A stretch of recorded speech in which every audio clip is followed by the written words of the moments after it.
Anemone is a psychological drama that follows Ray Stoker, played by Daniel Day-Lewis, a former soldier living off the grid in the woods of England. After many years apart, he's unexpectedly visited by his brother Jem, played by Sean Bean. Their long-awaited reunion proves to be tense as Jem tries to convince Ray to return to society to face the things he left behind. With how cryptic the marketing for this movie has been, I'm gonna leave the synopsis at that.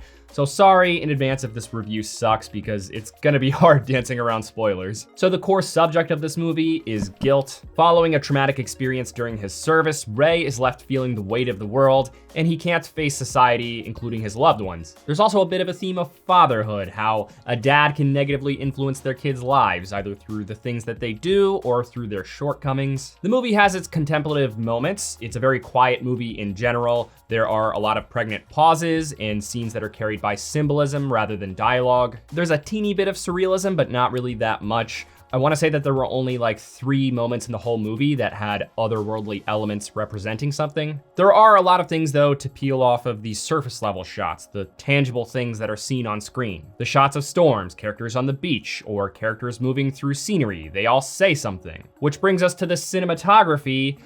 Oh my God, is it really good here. The visuals in this movie are absolutely breathtaking, coupled with some great camera work. It does sometimes feel a bit too polished by its camera movements with dollies, steadicams, and drones, but overall, the visuals are stunning. The score is also kind of cool. It's got a bit of a 90s or 2000s rock sound. Maybe shoegazi is a better way to describe it, but it's pretty cool and it sets an interesting vibe. It definitely doesn't always work. It's sometimes a bit repetitive and sometimes the music will accompany something that doesn't really fit that vibe, but overall, the music is pretty solid. And then last but certainly not least, Daniel Day-Lewis is back, and boy, is he just a force of nature here. This comes as no surprise since for years now, he's been widely considered by many to be the greatest actor of all time. Even if you don't share that sentiment, there's absolutely no denying that his acting capabilities are on a totally different level. There are 2 Beatty long take scenes in this movie that prove that he still got it, even after 8 years of retirement.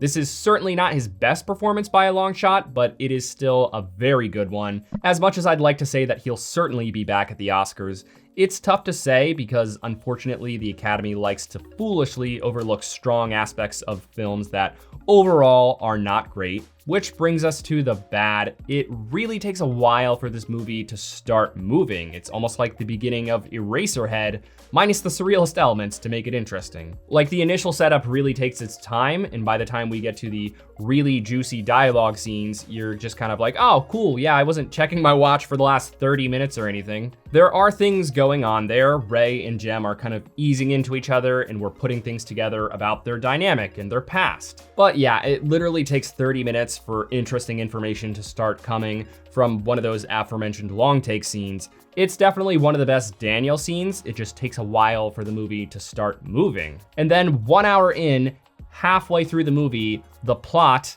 actually finally starts to develop. Revelations happen, they pique interest, and there's a beacon of hope for the movie. This was legitimately when the movie became interesting. The mosaic finally came together, giving us a sense of relief, just for us to quickly realize that the mosaic isn't that amazing. So yeah, the biggest issue with this movie is that once you finally trudge through all of that, all the lulls and the slow burning plot, the story is kind of just a little bit actually totally generic as hell. It is a very simple premise with very formulaic development. Again, it's really hard to explain why without digging into heavy spoilers, so I'm really sorry if this review sucks, but yeah, there's a lot of build up to a scene that just does not bring the house down. It's a really good scene in terms of Daniel's performance, as is the whole movie, but it's pretty anticlimactic in its delivery. And then the ending just feels like it got this treatment. All right, I think this is all looking really good. How are you thinking we should end the movie though? Nah, I don't know. So the movie's style is the main thing carrying it, on top of Daniel Day-Lewis's god-tier acting, of course. But yeah, it's unfortunate because the glimpses of style are pretty scattered and sometimes a bit repetitive. The movie was directed by Daniel's son, Ronan Day-Lewis, hence why he came out of retirement for this. And there are hints of good work, but like many first-time directors, he's got kinks to work out. So overall, I would call this movie barely fine. It's poignant, stylish, and visually striking, but the slow-moving plot and lack of interesting story elements make it pretty dreary. If you were excited about the GOAT returning to acting and you just want to see his incredible chops, knock yourself out. But if you're looking to watch something with a compelling story, this is definitely not the movie you are looking for. Thank you for watching this review. If it brought you any value at all, please give it a like. It really helps this channel grow. I will see you later this week with my review of The Smashing Machine.